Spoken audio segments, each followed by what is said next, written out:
সকলকে আন্তরিক ধন্যবাদ ও ভালোবাসা জানিয়ে বলছি, আমি সেই ছোট্টবেলার ছোট্ট স্যার। আজ আমি আমার প্রিয় শিক্ষার্থীদের উদ্দেশ্যে আমার হৃদয়ের গভীর থেকে কিছু কথা বলতে চাই। আমি বরগুনা জেলার সদর উপজেলা ৯ নং এম বালিয়াতলী ইউনিয়নের চালিতাতলী গ্রামের একজন সাধারণ মানুষ। আমি আমার জীবনের ১৫টি বছর শিক্ষাকেই উৎসর্গ করেছি। আমি শুধু শিক্ষক নই, আমি আমার ছাত্রদের পিতা, বন্ধু, পথপ্রদর্শক। তাদের হাত ধরে আমি চলতে শিখিয়েছি, অন্ধকার থেকে আলোর পথে নিয়ে গেছি। একসময় আমার কাছে শত শত শিক্ষার্থী পড়তে আসত। কেউ দরিদ্র, কেউ এতিম, কেউ বঞ্চিত, তবে তারা ছিল আমার চোখে এক একটি রত্ন। আমি শুধু পড়াশোনা করাইনি, তাদের স্বপ্ন দেখতে শিখিয়েছি, তাদের জীবনের পথ দেখিয়েছি। আজ তারা কেউ পুলিশ, কেউ দারোগা, কেউ শিক্ষক, কেউ অ্যাডভোকেট, কেউ বিসিএস ক্যাডার, কেউ ডাক্তার, কেউ ইঞ্জিনিয়ার, কেউ জর্জ কোর্টে, কেউ হাইকোর্টে, কেউ হাফেজ, কেউ মাওলানা, কেউ প্রবাসী। তারা আজ সমাজের সম্মানিত মানুষ। কিন্তু জানেন, আজ আমার শিক্ষার্থীরা আমাকে অভিভূত করে দিয়েছে।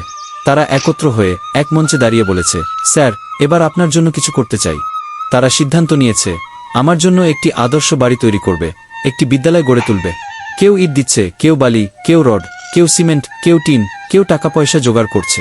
আমি নির্বাক হয়ে শুধু দেখছি। চোখের জল ধরে রাখা কঠিন হয়ে যাচ্ছে। আমি ভাবি, এই ভালোবাসা আমি কিভাবে পেলাম? আমি তো শুধু একজন শিক্ষক। আজ আমার সেই ছোট্ট জঙ্গল ঘেরা বাড়িটি, যেখানে একসময় কেবল 4টি পিলার দাঁড়িয়েছিল, সে বাড়িটি প্রাণ ফিরে পাচ্ছে। আমার বাড়ির সামনে যে বিশাল ডোবা ছিল, তা আমার শিক্ষার্থীরা মাটি দিয়ে ভরাট করে দিয়েছে। রাজমিস্ত্রিরা কাজ করছে, মাটি কাটার শব্দ শোনা যাচ্ছে, সব যেন এক মহাযজ্ঞের মতো। কিভাবে আমার সন্তানেরা একসঙ্গে হাত ধরে কাজ করছে, শুধু আমাকে একটু মাথা গোজার ঠাঁই দিতে। আমি কাঁদি, আমি স্মৃতির গভীরে হারিয়ে যাই। আমি সেই দিনগুলোর কথা মনে করি, যখন আমার ছাত্ররা রাতে পড়তে আসত, কিন্তু ক্ষুধার জ্বালায় মনোযোগ দিতে পারত না। আমি জিজ্ঞেস করতাম, কি হলো বাবা, এত মন খারাপ কেন?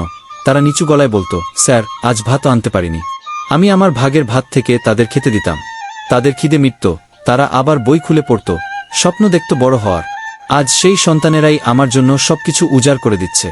তারা আমাকে দেখে ছুটে এসে আমার পায়ের ধুলো নেয়, আমাকে জড়িয়ে ধরে বলে, স্যার, আজ আমরা যা হয়েছি সবই আপনার জন্য।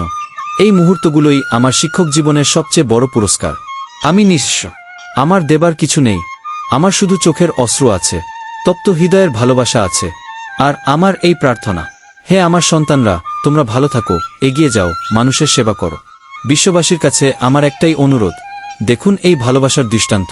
একজন শিক্ষককে কিভাবে তার শিক্ষার্থীরা ভালোবেসে তার জীবনের অন্ধকার দূর করে দিচ্ছে। এই গল্প সবার সামনে আসুক, এই ভালোবাসার শিক্ষা ছড়িয়ে পড়ুক, সমাজে শিক্ষকের মর্যাদা আরও প্রতিষ্ঠিত হোক। পরিশেষে আমি সকলের কাছে দোয়া চাই, আমার ছাত্ররা যেন একসঙ্গে কাঁধে কাঁধ মিলিয়ে মানুষের কল্যাণে কাজ করে যেতে পারে। আপনারাও যদি তাদের পাশে থাকেন, তাহলে সমাজ আরও সুন্দর হবে, পৃথিবী আরও ভালোবাসায় ভরে উঠবে। সবাই ভালো থাকুন, পৃথিবীতে কেউ যেন দুঃখে না থাকে। আমি যদি কোনো ভুল করে থাকি, আমাকে ক্ষমাসুন্দর দৃষ্টিতে দেখবেন।